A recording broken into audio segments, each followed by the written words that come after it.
김명수 씨가 이순자 씨를 보호자로 기재해서 연락드렸습니다. 병원에서 걸려온 전화는 순간 내 귀를 의심하게 만들었습니다. 김명수? 20년 전 나를 버리고 떠난 그 인간? 나는 이순자, 올해 67입니다. 지금은 작은 아파트에서 혼자 살고 있고 동네 노인정에서 간단한 요리 봉사도 하며 조용히 지냅니다. 손녀가 가끔 찾아오는 것 말고는 제법 평온한 일상이지요.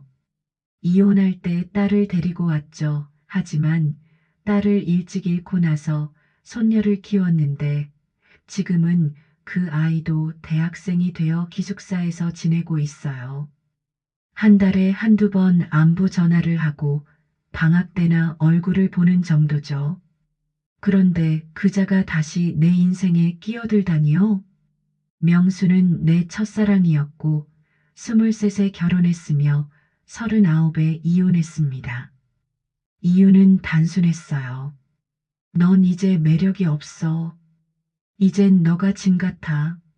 내가 폐경기를 겪을 때 명수는 10살 어린 여자와 바람이 났고 그 여자가 낳은 아들 때문에 우린 갈라섰습니다. 재산 분할도 거지 같았죠. 나는 도장 찍고 집 한 채만 받고 나왔어요.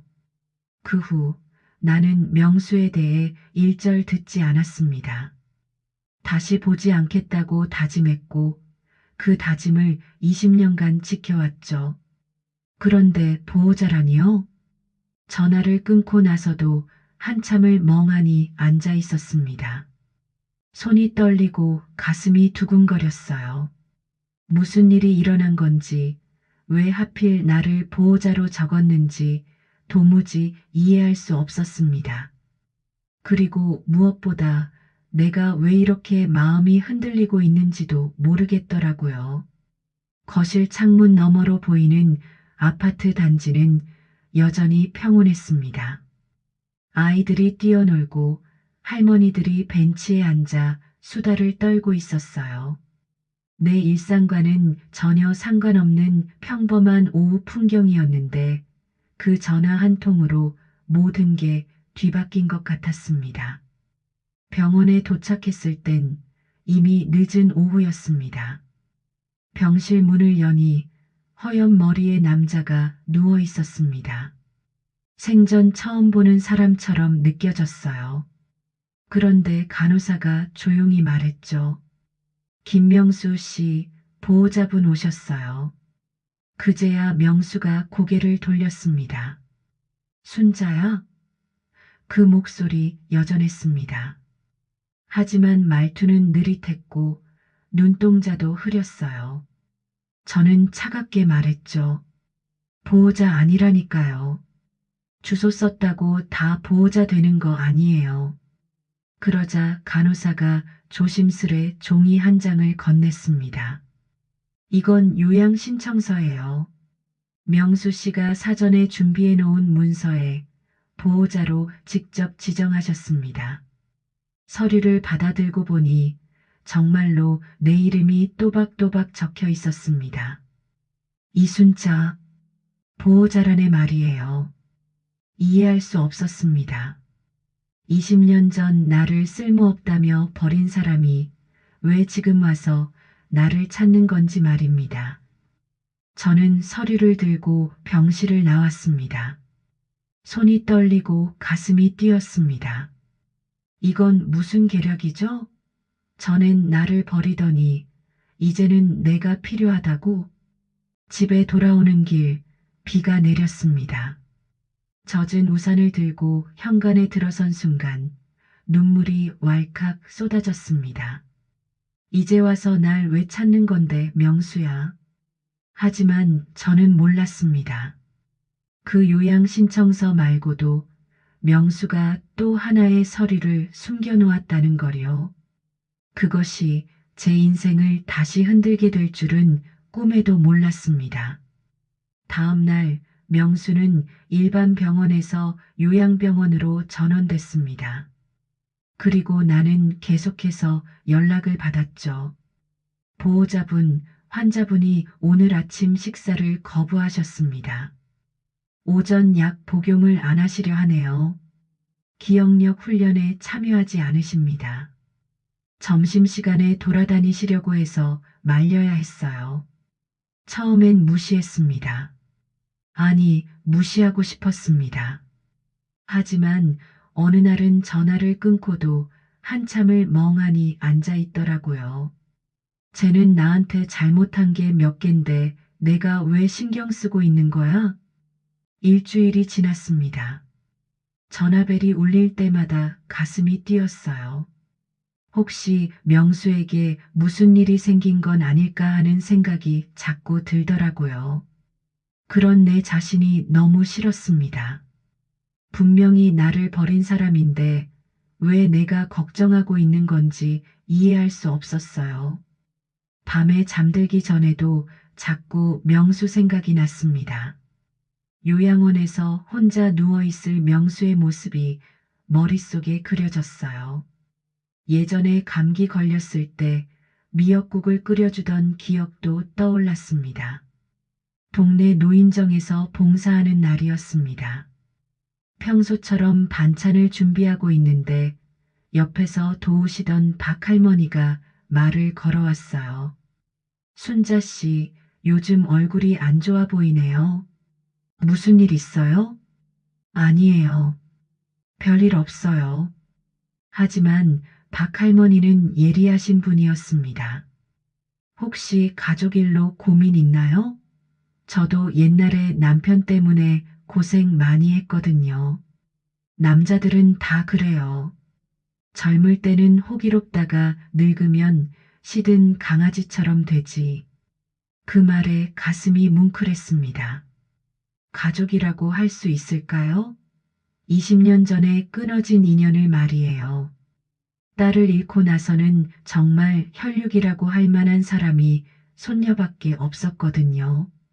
하지만 왜인지 모르게 눈물이 나려고 했어요. 손녀가 가끔 오는 것 말고는 정말 혼자였으니까요.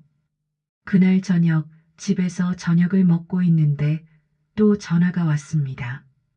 보호자분, 김명수 씨가 오늘 하루 종일 아무 말씀도 안 하세요. 밥도 거의 안 드시고 계속 창밖만 보고 계세요. 가슴이 답답했습니다. 결국 참을 수 없었어요. 왜 내가 이런 마음이 드는지 모르겠지만 그냥 두고 볼 수는 없었습니다. 밤늦게 집에 돌아와서도 잠이 오지 않았습니다. 거실에 앉아 차를 마시며 계속 생각했어요. 명수가 보호자로 내 이름을 적은 이유가 무엇일까? 정말 갈 곳이 없어서일까? 아니면 다른 이유가 있는 걸까? 아니면 마지막에라도 나에게 미안함을 표현하고 싶었던 걸까요? 아무리 생각해도 답이 나오지 않았습니다. 결국 참을 수 없었습니다. 명수가 있는 요양병원에 간 건 그 다음 날 저녁이었습니다. 병실 문을 열자 명수는 조용히 창밖을 보고 있었죠.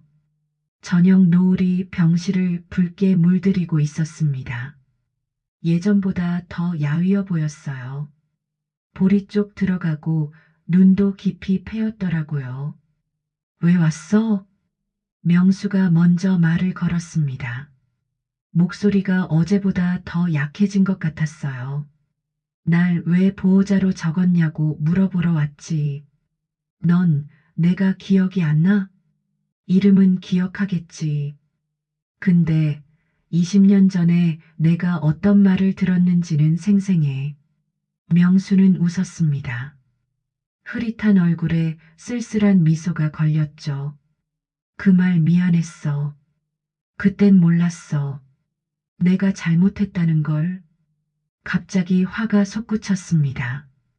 참고 있던 감정이 터져 나왔어요. 이제 와서 미안하다고? 내가 그날 이후로 어떻게 살았는지 넌 몰라. 혼자서 얼마나 힘들었는지, 얼마나 외로웠는지 알기나 해? 폐경기 때 내가 바람 피운 거 알았을 때 내가 얼마나 절망했는지 넌 모른다고. 한 달 내내 잠도 못 자고 밥도 못 먹었어. 체중이 10kg나 빠졌다고. 명수의 얼굴이 굳어졌습니다. 알아. 근데 내가 갈 데가 없어. 갈 데가 없다고? 그 여자는? 아들은? 명수의 얼굴이 어두워졌습니다. 그 여자는 진작 떠났어. 내가 아프다는 걸 알고 나서 말이야. 태식이도 나 때문에 힘들어해. 요양원비도 부담스러워하고 자기 생활도 바쁘다고 하더라. 한 달에 한 번도 안 와. 순간 마음 한구석이 아팠습니다. 그래도 가족인데 어떻게 아픈 사람을 혼자 둘 수 있을까요? 하지만 동시에 이런 생각도 들었어요. 나한테도 똑같이 했으면서 지금 와서 외로움을 말하다니. 순자야. 명수가 천천히 입을 열었습니다. 내가 내게 했던 말들 다 거짓말이었어. 넌 매력 없지 않았고 짐도 아니었어. 그냥 내가 바보였어. 젊은 여자한테 눈이 멀어서 정신을 못 차렸지. 침묵이 길었습니다. 창밖으로는 밤이 깊어가고 있었어요. 그리고 명수는 꺼내기 힘든 말을 꺼냈습니다. 내가 죽기 전에 마지막으로 부탁하고 싶었어. 내가 날 사람답게 보내줄 수 있을까 해서. 그 말을 듣는 순간 가슴이 먹먹해졌습니다. 사람답게 보내달라는 말. 그게 얼마나 절실한 부탁인지 알 것 같았어요. 나는 말없이 병실을 나왔습니다. 복도를 걸으며 마음을 다잡았죠. 이건 연민도 아니고 용서도 아니야. 그냥 인간 대 인간으로 남은 한 생을 마무리하게 해주는 것뿐이야. 집에 돌아와서도 잠이 오지 않았습니다. 거실에 앉아 차를 마시며 생각했어요. 명수를 다시 만나게 된 것이 우연일까? 아니면 운명일까? 어쨌든 이미 시작된 일이었습니다. 그렇게 나는 명수의 요양보호를 도우며 다시 명수의 삶에 발을 들이게 되었습니다. 요양병원 복도에 들어선 내 발걸음은 무겁기만 했습니다. 지난 며칠 동안 계속 이곳을 오가면서 이상하게도 발걸음이 익숙해지고 있었어요. 간호사들도 이제 나를 알아보고 인사를 건넸습니다. 처음엔 어색했는데 이제는 자연스럽게 안녕하세요라고 인사를 주고받게 됐어요. 오늘은 밥 먹었어? 응, 내가 오니까 밥맛이 좀 나네. 명수는 그런 말을 아무렇지 않게 하곤 했습니다. 그런 말 한마디에 마음이 흔들리는 내가 더 싫었습니다. 20년 전에 나를 버린 사람이 지금 와서 이런 말을 하다니요. 어떻게 그렇게 태어날 수 있는지 이해가 안 갔어요. 그의 옆에 앉아 약을 챙겨주고 발톱을 깎아주고 TV 채널을 바꿔주는 일상. 그게 이상하게도 익숙해지더군요. 예전 결혼 생활이 떠올랐습니다. 명수가 회사에서 돌아오면 슬리퍼를 내어주고 저녁상을 차려주던 그 시절이요. 그때는 행복했었나요? 지금 생각해보니 확실하지 않더라고요. 어느 날은 명수가 갑자기 웃으며 말했습니다. 순자야, 너 아직도 그 향수 써? 무슨 향수? 예전에 내가 즐겨 쓰던 그 꽃향 나는 거 말이야. 지금도 그 냄새가 나는 것 같아. 나는 깜짝 놀랐습니다. 그 향수는 20년 전에 버린 지 오래였거든요. 명수가 싫어한다고 해서 말이에요. 그런데 어떻게 그 냄새를 기억하고 있는 걸까요? 치매 환자가 그런 것까지 기억한다는 게 신기했어요. 그 향수 진작 안 써. 내가 싫어한다고 했잖아. 명수의 얼굴이 어두워졌습니다. 내가 그랬나? 미안해. 사실 그 향수 향이 좋았는데 왜 그런 말을 했을까? 그런 대화들이 계속됐습니다. 예전 일들을 하나씩 떠올리면서 명수는 자꾸 미안하다는 말을 했어요. 하지만 나는 쉽게 용서할 수 없었습니다. 헤어졌던 동안 쌓인 상처가 그렇게 쉽게 아물 리가 없잖아요. 다음 날 명수는 내가 가져온 과일을 먹으면서 말했습니다. 순자야, 내 손은 여전히 따뜻하네. 뭔 소리야? 예전에 내가 아플 때 내가 이마에 손을 올려주던 기억이 나. 그때 내 손이 참 따뜻했어. 그 말에 가슴이 뭉클했습니다. 명수가 몸살을 앓을 때마다 밤새 간병했던 기억이 떠올랐어요. 해열제도 먹이고 미음도 끓여주고 얼음찜질도 해줬었지요. 그런 정성을 다했는데도 결국 날 버린 사람이라는 생각에 또 화가 났어요. 그런데도 어느 날 명수가 갑자기 말했습니다. 순자야, 예전에 내가 해주던 미역국이 그립다. 순간 나는 참았던 눈물이 터질 뻔했습니다. 명수 생일날마다 정성스럽게 끓여주던 그 미역국. 내가 새벽에 일어나서 멸치 육수부터 우려내던 그 미역국을 말이에요. 명수가 세상에서 제일 맛있다고 했던 그 미역국. 이혼하기 전 마지막 생일에도 그 미역국을 끓여줬었는데 말이에요. 내가 그때 나한테 뭐라고 했는지 기억은 안 나? 기억나. 그런데 다시 기회를 주면 안 돼? 기회는 그때 이미 끝났어. 명수는 고개를 떨어뜨렸습니다. 그리고 한참 후에 작은 목소리로 말했어요. 그래도 고마워. 내가 여기 와줘서 정말 고마워. 그런 명수를 보면서 마음 한구석이 흔들렸습니다. 분명히 미워하고 있는데 왜 이렇게 마음이 아픈 걸까요? 미움과 연민이 뒤섞여서 정말 복잡했어요. 일주일이 더 지났습니다. 나는 거의 매일 요양병원을 찾았어요. 명수의 컨디션을 확인하고 간단한 돌봄을 도왔습니다. 간호사들은 고마워했지만 나는 여전히 복잡한 마음이었어요. 내가 왜 이러고 있는지 스스로도 모르겠더라고요. 어느 날 명수가 갑자기 물었습니다. 순자야, 나 없이 어떻게 살았어? 외롭지 않았어? 외로웠지. 하지만 혼자서도 잘 살았어. 혹시 다른 사람 만난 적은 없어? 그 질문에 순간 화가 났습니다. 그게 내가 물어볼 일이야? 날 버리고 간 내가? 명수는 미안하다는 듯이 고개를 숙였습니다. 그냥 궁금해서 너 같은 사람이 혼자 있을 리 없다고 생각했거든. 그 말에 또 화가 났습니다. 그때는 쓸모없다고 하더니 지금 와서는 좋은 사람이라고 하다니요. 좋은 사람인 줄 알았으면 왜 버렸어? 명수는 대답하지 못했습니다. 그저 미안하다는 표정만 지을 뿐이었어요. 그날 저녁 병원에서 나와 복도를 걷고 있는데 간호사 한 명이 조심스럽게 다가왔습니다.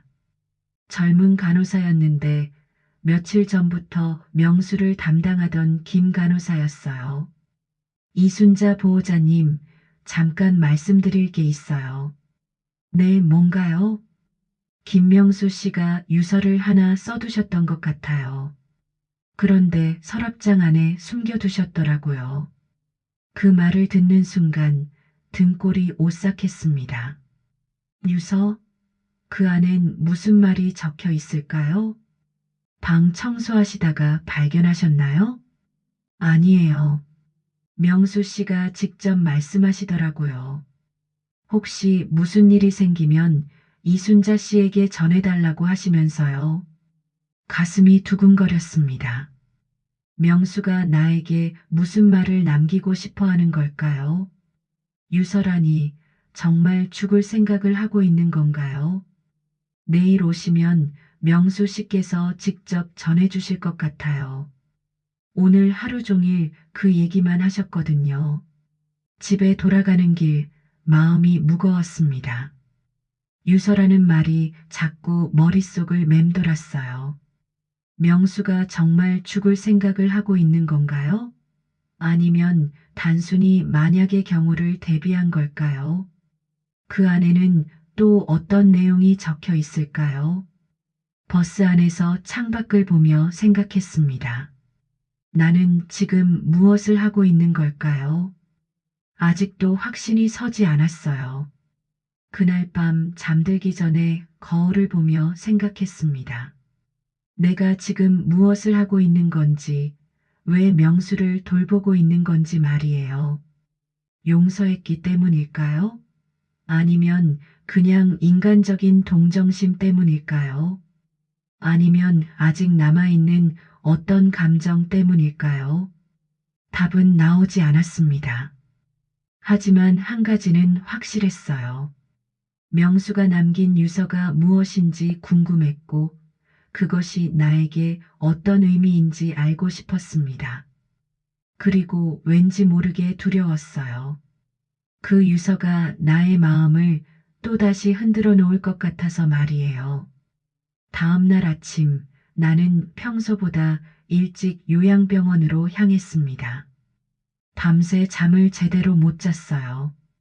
명수가 유서를 써뒀다는 말이 자꾸 머릿속을 맴돌았거든요. 도대체 그 안에 무엇이 적혀 있을까 궁금해서 견딜 수가 없었습니다. 병실에 들어서자 명수는 이미 깨어 있었습니다. 창밖을 보고 있던 명수가 나를 보며 미소를 지었어요. 일찍 왔네. 간호사가 유서 얘기하더라. 명수의 표정이 진지해졌습니다. 그리고 침대 옆 서랍장을 가리켰어요. 거기 있어. 내가 가져가. 유언장이라 적힌 봉투. 명수가 법적으로 작성해둔 사정 유서였습니다. 손이 떨렸어요. 이 안에 무엇이 적혀 있을까요? 혹시 나에 대한 원망이라도 적혀 있는 건 아닐까요? 조심스럽게 봉투를 뜯어 읽기 시작했습니다. 나는 나 김명수의 전 재산을 전처 이순자에게 상속함을 원함. 문장이 딱 그 한 줄이었습니다. 숨이 멎을 것 같았습니다. 재산? 나한테? 도대체 이 남자 왜 이런 걸 남겼을까요? 장난인가 싶어서 다시 읽어봤지만 분명히 내 이름이 적혀 있었어요. 이게 뭐야? 내 목소리가 떨렸습니다. 내가 가진 거 다 내 거야. 왜? 미안해서. 나는 유서를 다시 읽어봤습니다. 정말 간단했어요. 법적 절차도 제대로 갖춰져 있었고 날짜와 서명도 또렷했습니다. 명수가 치매 진단을 받기 전에 작성한 것 같았어요. 공증도 받은 것 같더라고요. 명수야, 이건 너무 갑작스러워. 갑작스럽긴 뭐가 갑작스러워. 고민 안 하고 쓴 거야. 20년 전에는 나버렸으면서 그래서 더 미안하지. 명수는 천천히 일어나 앉았습니다. 그리고 내 손을 잡으려 했어요. 나는 손을 뺐습니다. 손 대지 마. 순자야, 들어봐. 내가 진짜 바보였어. 그때 너를 놓친 게 내 인생 최대 실수였다고. 이제 와서 그런 말 해봤자 뭐해? 그래도 해야 할 말이야. 명수가 서랍장에서 또 다른 봉투를 꺼냈습니다. 이것도 있어. 두 번째 봉투에는 순자에게라고 적혀 있었어요. 편지였습니다. 이것까지? 읽어봐. 나는 편지를 펼쳤습니다. 명수의 떨리는 글씨로 빼곡히 적혀 있었어요. 순자야, 내가 너한테 했던 말들을 생각하면 지금도 가슴이 아파. 내가 쓸모없다고? 그게 무슨 말이야? 너는 내 인생에서 가장 소중한 사람이었는데 그 여자와 바람을 피운 것도 너를 버린 것도 다 내가 미쳐서 한 짓이야. 젊다는 게 뭐 대단한 줄 알았지. 하지만 그 여자는 내가 아프니까 떠났어. 너만이 진짜였어. 이 유서는 내 마음이야. 돈이 전부는 아니지만 그래도 내가 너한테 줄 수 있는 건 이것뿐이야. 받아줘. 아니, 받아야 해. 그래야 내가 조금이라도 마음이 편해져. 편지를 읽는 동안 눈물이 났습니다. 화가 나면서도 슬펐어요. 이런 마음을 가지고 있었으면서 왜 그때는 날 버렸을까요? 명수야, 난 내 돈 필요 없어. 필요 없어도 받아야 해. 왜? 태식이한테 가면 안 되거든. 그 말에 깜짝 놀랐습니다. 태식이가 뭐? 그놈이 내 돈만 노리고 있어. 요양원비도 아까워하면서 말이야. 명수의 얼굴이 어두워졌습니다. 내가 죽으면 태식이가 다 가져갈 거야. 그런데 그놈은 돈만 받고 내 장례도 제대로 안 치를 것 같아. 화장해서 납골당에 대충 모실 거야. 가슴이 답답했습니다. 자식이 그럴 수도 있구나 싶어서요. 그래도 아들인데 말이에요. 그래서 나한테 너라면 날 제대로 보내줄 것 같아서 그 말에 또 마음이 흔들렸습니다. 명수가 나를 얼마나 믿고 있는 건지 알 것 같았어요. 명수야, 이건 너무 큰일이야. 나 혼자 결정할 수 없어. 내가 결정해야 해. 다른 사람 말고 너만이. 그런데 재산이 얼마나 되는데? 집 한 채, 예금 좀. 많지는 않아도 내가 편하게 살 정도는 돼. 나는 깜짝 놀랐습니다. 명수가 그 정도 재산을 가지고 있었다니. 그동안 어떻게 모았을까요? 그 돈으로 뭘 하라고? 내가 하고 싶은 거 해. 여행도 가고, 맛있는 것도 먹고, 손녀 학비도 주고, 손녀 얘기가 나오니까 더 마음이 복잡해졌습니다. 손녀는 왜 갑자기 예쁘던데 지난번에 사진 보여줬잖아. 그 말에 가슴이 뭉클했습니다. 명수가 손녀까지 생각해주다니. 그날 밤 집에 돌아와서도 계속 생각했습니다. 유서와 편지를 읽고 또 읽었어요. 명수의 진심이 느껴졌지만 그래도 쉽게 받아들일 수 없었습니다. 이게 과연 맞는 일일까요? 20년 전에 나를 버린 사람의 재산을 받는 게 말이에요. 동네박 할머니한테 고민을 털어놨습니다. 순자 씨, 그 사람이 진심으로 미안해하는 것 같은데요? 그래도 쉽게 용서할 수는 없어요. 용서하라는 게 아니에요. 그냥 받으세요. 어차피 그 사람 아들도 별로인 것 같은데 순자 씨가 받아서 좋은 일에 쓰는 게 낫지 않을까요? 다음 날 또 병원에 갔습니다. 명수야, 나한테 유서를 남긴 이유가 정말 그거야? 응, 다른 이유는 없고, 없어. 그냥 내가 좋아서. 그 말에 가슴이 뜨끔했습니다. 지금도 날 좋아해? 응, 계속 좋아했어. 그러면서 왜 버렸어? 바보라서. 명수가 웃었습니다. 그런데 그 웃음이 너무 쓸쓸해 보였어요. 순자야, 내가 죽고 나서 내가 그 돈으로 행복하게 살았으면 좋겠어. 무슨 소리야? 여행도 가고 맛있는 것도 먹고 그동안 혼자서 고생 많이 했잖아. 그 말을 듣고 있으니 눈물이 났습니다. 명수가 나를 이렇게 생각하고 있었다니. 명수야, 응, 너 정말 나쁜 놈이야. 알어. 이제 와서 이런 말하면 내가 어떻게 해? 그냥 받아줘. 그게 내 마지막 부탁이야. 받는다고 해서 널 용서하는 건 아냐. 알아. 용서 안 해도 돼. 그럼 뭐야? 그냥 내 마음이야. 내가 받아주면 난 그걸로 충분해.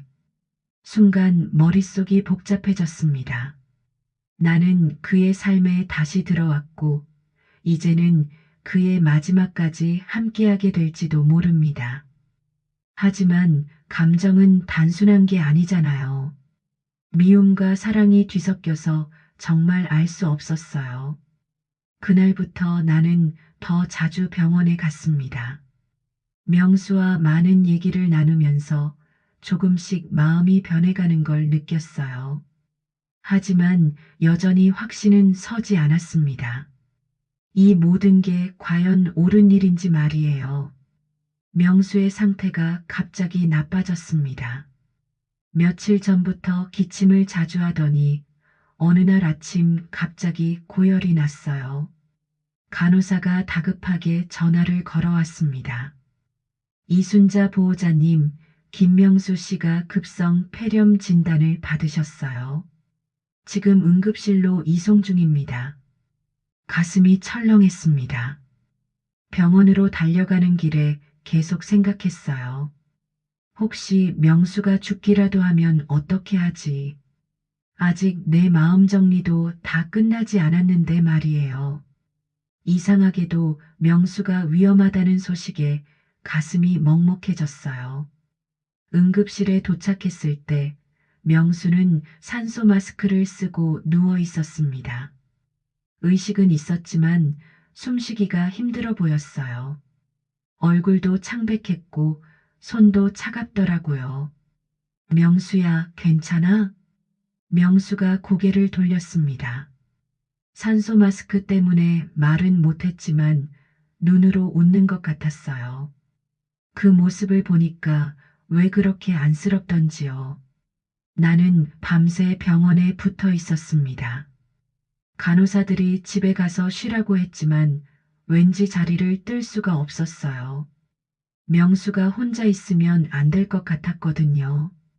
20년 전에는 버렸던 사람인데 지금은 왜 이렇게 걱정이 되는지 모르겠더라고요. 새벽 3시쯤 명수가 잠깐 깼습니다. 순자야. 응, 여기 있어. 고마워 옆에 있어줘서. 말하지 마. 힘들잖아. 명수는 고개를 끄덕였습니다. 그리고 다시 잠들었어요. 그 모습이 너무 약해 보여서 마음이 아팠어요. 이틀 후 명수의 상태가 조금 나아졌습니다. 산소 마스크도 떼고 일반 병실로 옮겼어요. 하지만 전보다 훨씬 약해 보였습니다. 말수도 줄었고 자주 잠들었어요. 그런데 그날 오후 예상치 못한 사람이 병원으로 찾아왔습니다. 안녕하세요. 문 앞에 서 있는 젊은 남자를 보고 깜짝 놀랐습니다. 명수를 닮았지만 더 날카로운 인상이었어요. 정장을 입고 있었는데 표정이 차갑더라고요. 김태식입니다. 아버지 아들입니다. 그가 바로 태식이었습니다. 명수가 그렇게 걱정하던 아들 말이에요. 아, 그래요. 이순자입니다. 태식은 병실을 둘러보며 냉정하게 말했습니다. 아버지 상태는 어때요? 많이 좋아지셨어요. 그런데 보호자가 왜 당신이에요? 저희 가족도 있는데. 그 말투가 불편했습니다. 뭔가 따지는 듯한 느낌이었어요. 인사도 제대로 안 하고 바로 이런 말부터 하다니요. 명수 씨가 요청하신 거예요. 아버지가 재산을 당신한테 다 넘겼다던데요? 갑자기 본론으로 들어가네요. 역시 돈 때문에 온 거였습니다. 아버지가 아픈데 무난 인사부터 하는 게 순서 아닌가요? 그건 명수 씨가 결정하신 일이고요. 태식의 얼굴이 딱딱해졌습니다. 증여 무효 소송 걸겠습니다. 무효? 무효가 어떻게 되죠? 우리 아버지는 치매입니다. 판단 능력도 없던 사람이 무슨 유서를 써요. 그 말에 화가 났습니다. 자기 아버지를 그렇게 말하다니요. 명수 씨는 치매 진단받기 전에 유서를 쓰셨어요. 공증도 받으셨고요. 그래도 법적으로 문제가 있을 겁니다. 저는 친아들이에요. 태식은 명수를 쳐다보지도 않고 계속 말했습니다. 게다가 당신은 이미 이혼한 사이잖아요. 아무 관계도 없는 사람이 왜 재산을 받아요? 그때 침대에서 명수가 힘겹게 말했습니다. 태식아, 아버지, 안녕하세요. 태식의 인사는 형식적이었습니다. 정말 차갑더라고요. 아버지가 정신이 없으실 때 이상한 유서 쓰신 것 같아요. 걱정 마세요. 제가 다 정리할게요. 명수의 얼굴이 슬퍼졌습니다. 자기 아들한테 이런 말을 듣다니 얼마나 서러울까요? 내가 정신 멀쩡할 때 쓴 거야. 아버지, 치매 환자가 무슨 유서를 써요.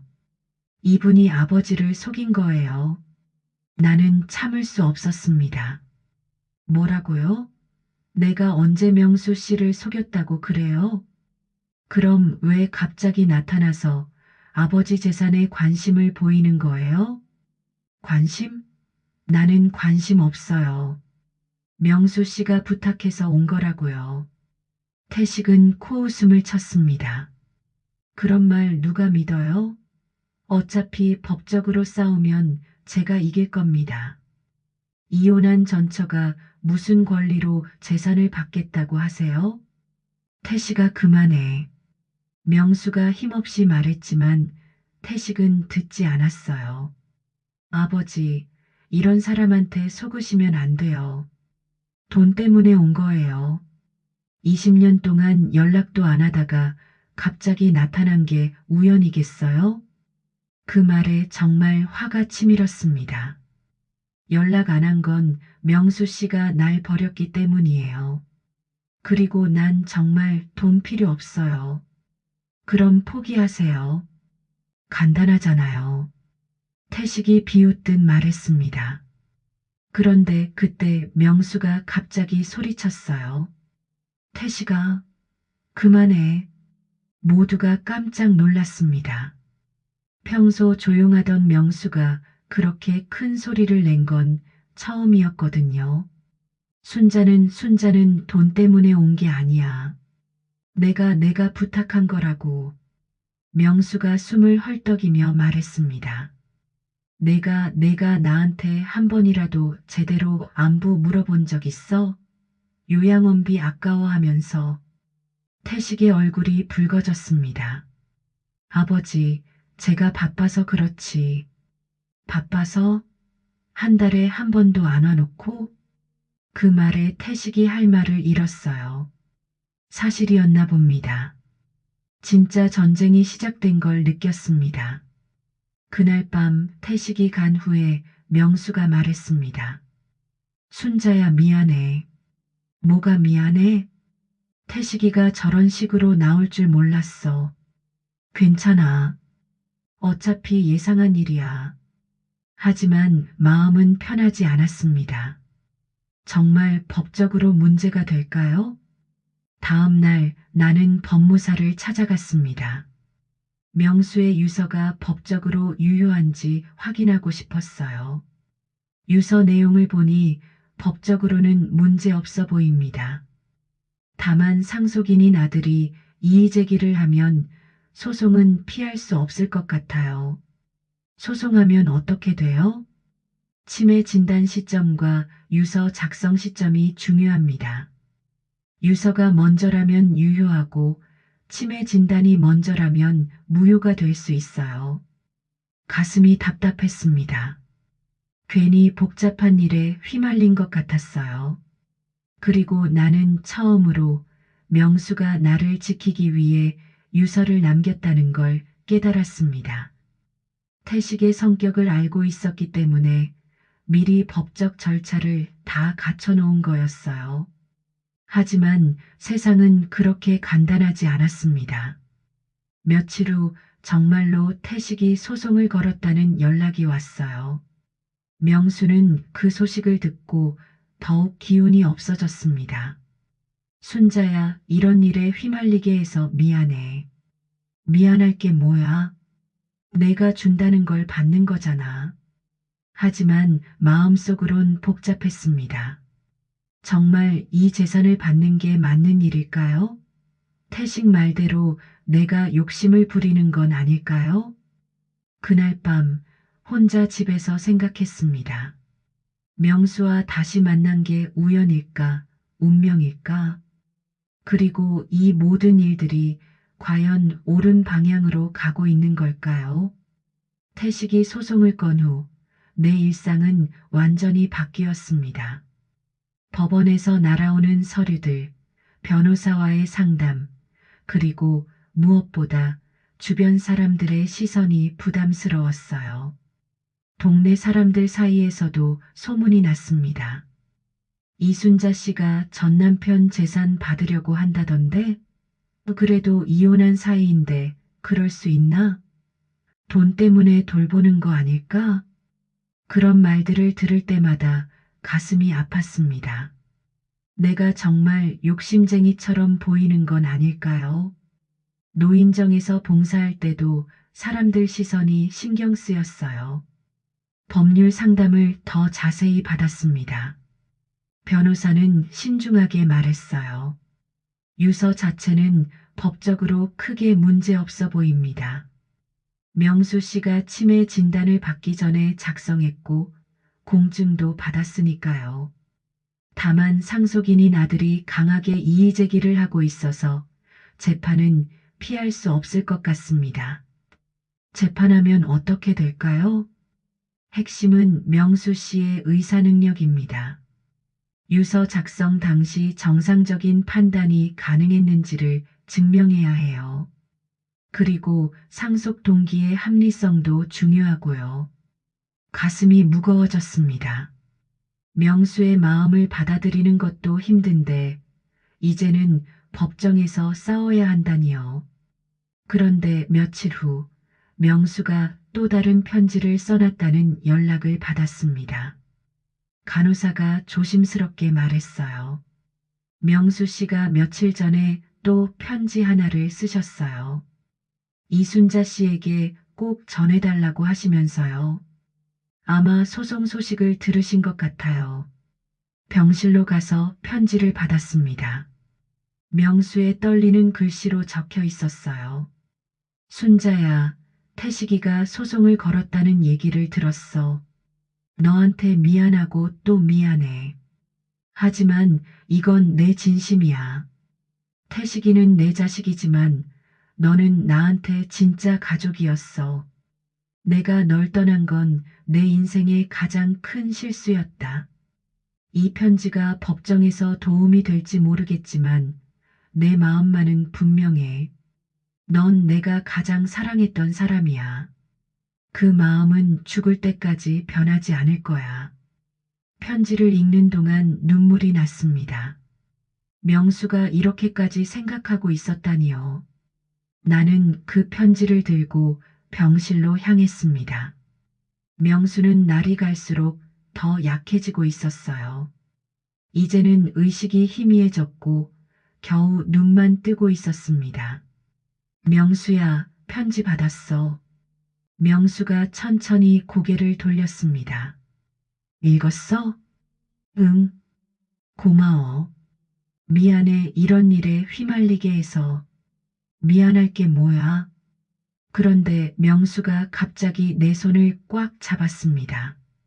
순자야, 너한테 미안하다고 하려고 했는데 정말 너무 늦었잖아. 그 말에 가슴이 먹먹해졌습니다. 늦었어도 괜찮아. 그의 눈에서 눈물이 흘렀습니다. 정말? 응, 정말이야. 그리고 나는 그 손을 꼭 잡았습니다. 이젠 내가 내 옆에 있어 줄게. 마지막은 혼자 두지 않을 거야. 명수가 미소를 지었습니다. 그런데 그 미소가 너무 평화로워 보였어요. 다음 날 변호사로부터 연락이 왔습니다. 태식 씨 측에서 합의를 제안해 왔습니다. 합의요? 재산의 절반을 포기하시면 소송을 취하하겠다고 하네요. 그리고 장례 비용은 따로 부담하겠다고도 했습니다. 잠시 생각했습니다. 사실 재산이 목적이 아니었으니까 합의하는 것도 나쁘지 않을 것 같았어요. 하지만 그날 밤 명수와 얘기를 나눈 후 마음이 바뀌었습니다. 명수야, 태식이가 합의를 제안했어. 아베, 재산 절반 포기하라고. 명수의 얼굴이 어두워졌습니다. 안 돼. 내가 너한테 주고 싶은 건 다야. 절반이 아니라. 그래도 소송하는 것보다는. 순자야, 내 마음을 받아줘. 제발. 그 간절한 목소리에 마음이 흔들렸습니다. 며칠 후 재판이 시작됐습니다. 법정에서 태식을 다시 만났는데 여전히 차가운 표정이었어요. 태식 측 변호사가 주장했습니다. 피상속인은 이미 치매 진단을 받은 상태였습니다. 정상적인 판단 능력이 없던 상황에서 작성된 유서는 무효입니다. 하지만 우리 측 변호사도 반박했어요. 유서는 치매 진단 이전에 작성되었으며 공증까지 받은 상태입니다. 또한 피상속인이 직접 작성한 편지들을 통해 명확한 의사표시를 확인할 수 있습니다. 재판은 한 달 넘게 계속됐습니다. 그동안 명수의 상태는 계속 나빠졌어요. 어느 날 병원에서 급한 연락이 왔습니다. 명수 씨 상태가 위급합니다. 빨리 오세요. 달려가 보니 명수는 의식을 잃은 상태였습니다. 의사가 말했어요. 가족들을 불러주세요. 시간이 많지 않을 것 같습니다. 나는 태식에게 연락했습니다. 그래도 아들이니까 마지막은 함께 있어야 한다고 생각했거든요. 태식이 왔을 때 명수는 마지막 힘을 내어 말했습니다. 태식아 미안하다 좋은 아버지 못 돼서. 아버지. 순자야 고마웠어. 정말 고마웠어. 그리고 명수는 조용히 눈을 감았습니다. 그 순간 태식이 울음을 터뜨렸습니다. 아무리 차가웠어도 결국 아버지였나 봅니다. 아버지, 죄송해요. 제가 잘못했어요. 더 자주 찾아뵐 걸 그랬어요. 태식의 모습을 보니 마음이 아팠습니다. 그래도 혈육은 혈육이구나 싶었어요. 하지만 눈물을 닦으며 돌아서더니 이순자 씨 아버지는 돌아가셨지만 소송은 계속하겠습니다. 이건 법적인 문제니까요. 나는 충격을 받았습니다. 아버지 임종 순간에도 돈 생각만 하다니. 태식 씨, 너무 당황스러워서 말을 잇지 못했습니다. 명수의 장례식을 치르는 동안 나는 태식의 표정을 계속 지켜봤습니다. 관 앞에서 절을 할 때도 조문객들에게 인사할 때도 그의 눈에는 슬픔보다는 다른 감정이 보였어요. 뭔가 계산하는 듯한 표정이었습니다.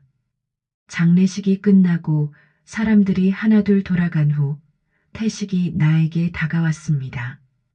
이순자 씨, 네. 전에 말했듯이 아버지는 돌아가셨지만 소송은 계속 진행하겠습니다. 나는 귀를 의심했습니다. 뭐라고요? 이건 법적인 문제니까요. 감정으로 해결될 일이 아니에요. 아버지 장례식장에서 그런 얘기를 해요? 언제 하겠어요? 이미 변호사비도 많이 나갔는데 중간에 그만둘 수는 없죠. 그 순간 정말 화가 치밀었습니다. 아버지를 묻은 지 몇 시간도 안 됐는데 돈 얘기부터 하다니요. 며칠 후 더 충격적인 일이 벌어졌습니다. 명수의 전처가 나타난 거예요. 안녕하세요. 김미영이라고 합니다. 법무사 사무실에서 태식과 함께 온 여자를 보고 깜짝 놀랐습니다. 명수가 생전에 이혼했다고 말했었는데 갑자기 왜 나타난 걸까요?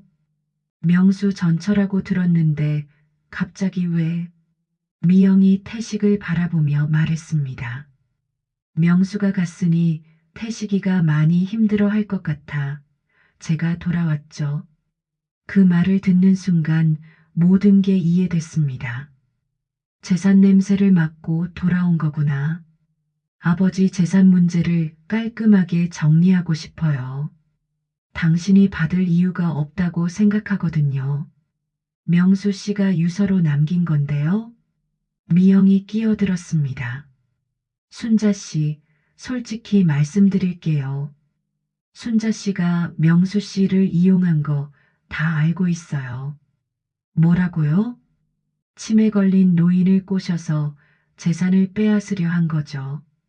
이혼한 전처가 갑자기 나타나서 보호자 행세를 한 것부터가 수상해요. 정말 기가 막혔습니다.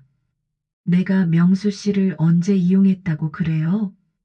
그럼 왜 20년 동안 연락도 안 하다가 갑자기 나타났어요? 이 아프다는 소식 듣고 온 거 아니에요? 태식도 거들었습니다. 아버지가 정신이 온전하셨다면 절대 그런 유서 안 쓰셨을 거예요. 이혼한 전처한테 재산을 다 준다는 게 말이 돼요? 그들의 말을 듣고 있으니 정말 내가 나쁜 사람이 된 것 같았어요.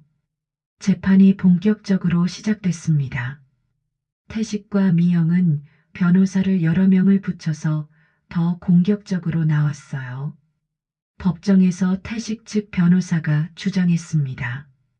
피고는 20년간 연락을 끊고 지내다가 피상속인이 치매에 걸렸다는 소식을 듣고 나타났습니다.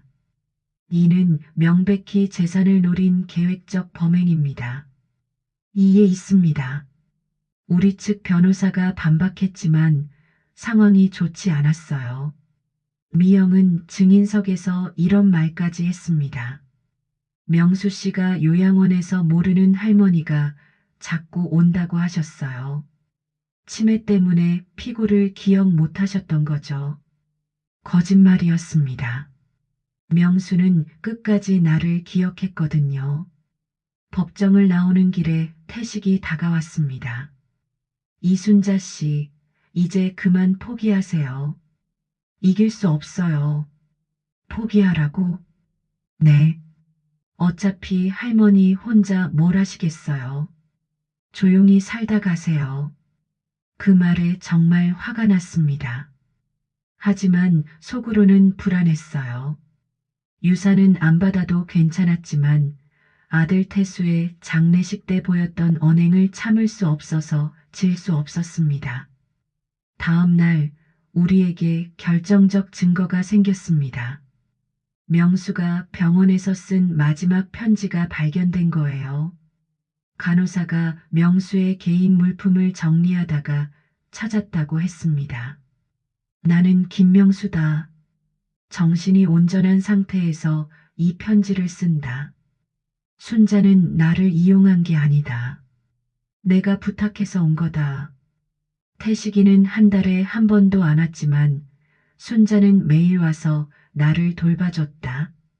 이 편지가 법정에서 도움이 되길 바란다. 이 편지가 법정에 제출되자 분위기가 완전히 바뀌었습니다. 게다가 병원 간병 기록, 면회 기록, 간호사들의 증언까지 모두 우리에게 유리했어요. 재판장이 말했습니다. 피상속인의 의사가 명확하고 증거도 충분합니다. 유언은 유효하다고 판단됩니다. 우리가 승소한 순간 태식의 얼굴이 새하얘졌습니다. 법정을 나오는 길에 미영이 태식에게 소리쳤어요. 이제 어떻게 할 거야? 재산도 못 받고 난 이런 것 때문에 돌아온 게 아니라고. 그리고는 태식을 두고 혼자 가버렸습니다. 역시 돈 때문에 돌아온 거였어요. 태식이 혼자 서 있는 모습을 보니 조금 안쓰러웠습니다. 태식 씨, 네.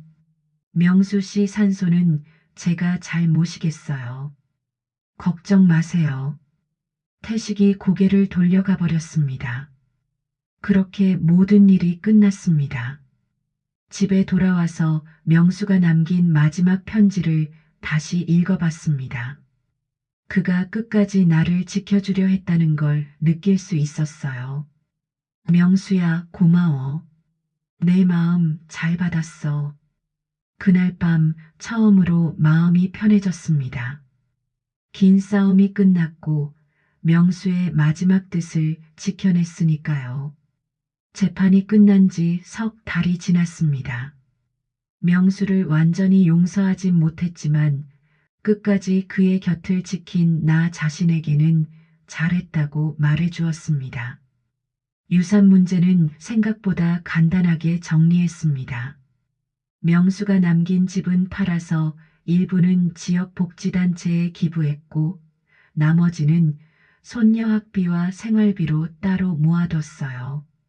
그리고 매일 똑같은 일상인 노인정에서 봉사하고 손녀와 통화하는 평범한 하루입니다. 하지만 목풍전야 같았던 전 남편의 등장과 전 남편의 아들이 등장한 유산 전쟁으로 이 평범함이 얼마나 소중한지 이제 알 것 같았습니다. 명수야, 잘 가. 그리고 고마웠어. 이제 정말 안녕. 이 상황에 대한 여러분의 생각, 댓글로 꼭 남겨주세요. 여러분 한 분 한 분의 이야기가 다음 이야기의 씨앗이 됩니다.